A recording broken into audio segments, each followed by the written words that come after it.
पूर्वक स्वागत। एकट्याने शेती केली तर मर्यादा जाणवतात, पण एकत्र आलो तर शक्यता वाढतात।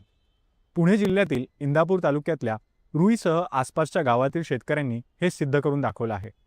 साधारण अल्पभूधारक असलेले हे शेतकरी पण एकत्र येत त्यांनी इंदापूर तालुका ॲग्रो फार्मर प्रोड्युसर कंपनीची स्थापना केली आणि आपल्या शेतीला दिला नवा वेग। केंद्र सरकारच्या शेतकरी उत्पादक कंपनी उपक्रमातून मिळालेल्या अनुदान आणि तांत्रिक सहाय्याच्या जोरावर पीक व्यवस्थापन, बाजारपेठ आणि आधुनिक तंत्रज्ञान, अगदी एआयचा वापरही आज हे शेतकरी आत्मसात करत आहेत। 700 पेक्षा अधिक शेतकऱ्यांचा हा प्रवास केवळ उत्पादन वाढवणार नाही, तर स्वावलंबनाच्या दिशेने टाकलेलं एक ठोस पाऊल आहे।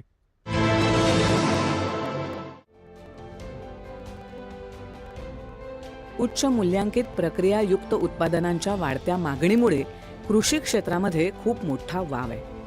उत्पादक ते ग्राहक या पुरवठा साखळीतील संधी प्राप्त करून घेण्यासाठी विविध ठिकाणी असे उद्योग असणं आवश्यक आहे। इंदापूर तालुक्यातल्या रुई या गावात 2022 दरम्यान इथल्या शेतकऱ्यांनी एकत्र येत इंदापूर तालुका ॲग्रो फार्मर्स प्रोड्युसर कंपनीची स्थापना केली।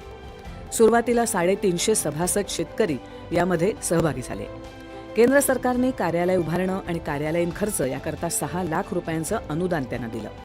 रुई गावासह इतर परिसरातल्या गावांमध्ये मका, ऊस, भाजीपाला याचं पीक मोठ्या प्रमाणात घेतलं जातं। त्यानुसार त्यांना पीक, कीड व्यवस्थापन, माती परीक्षण, चांगल्या दर्जाची बियाणं, औषधं, कमी उत्पादन खर्चात जास्त उत्पादन, शेती मालाची खरेदी विक्री आणि बाजारपेठ उपलब्ध करून देण्यासाठी कंपनीच्या माध्यमातून प्रयत्न होतात। 2022ला स्थापन झालेल्या या कंपनीचा विस्तार आता होतोय।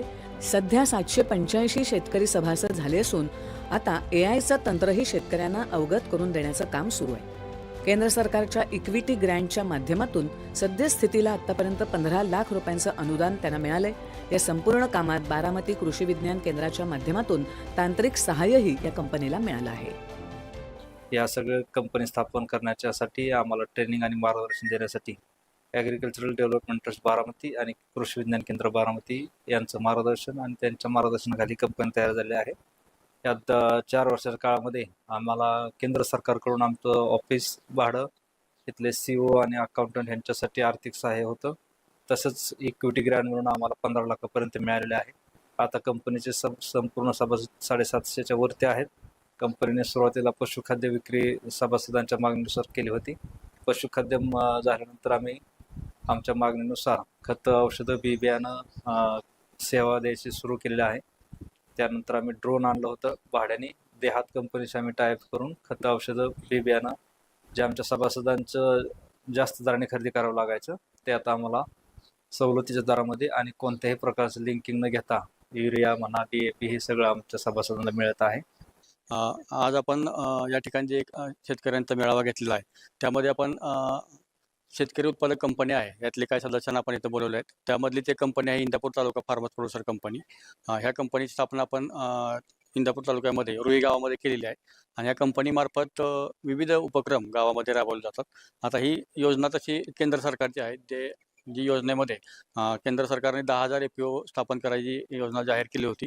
त्यामधूनच हे FPO आपण स्थापन केलेलं आहे। कंपनीनं एकत्र येऊन त्यांनी एक गावामध्ये दुकान चालू केलेलं आहे की जे दुकानामुळे त्यांना इतर दुकानापेक्षा त्या दुकानामध्ये शेतकऱ्यांना जे काही कमी खर्चात औषधं, खतं वगैरे मिळतात। त्याचबरोबर त्यांचे जे काही त्या भागामध्ये दुग्ध व्यवसाय मोठ्या प्रमाणात असल्यामुळं दुग्ध व्यवसायासाठी लागणारे जे काही मटेरियल आहे ते सुद्धा त्यांनी स्वस्तामध्ये त्या ठिकाणी मिळत आहे। राज्यातील काही शेतकरी उत्पादक कंपन्यांनी बाजार समितीच्या धर्तीवर सध्या सूक्ष्म बाजाराची उभारणी, त्या आधारे विक्री व्यवस्थापनाला सुरुवात केली। इंदापूर तालुका ॲग्रो फार्मर्स प्रोड्युसर कंपनीचा आता विस्तार होतोय। स्थानिक शेतकऱ्यांना त्याचा फायदा होतोय।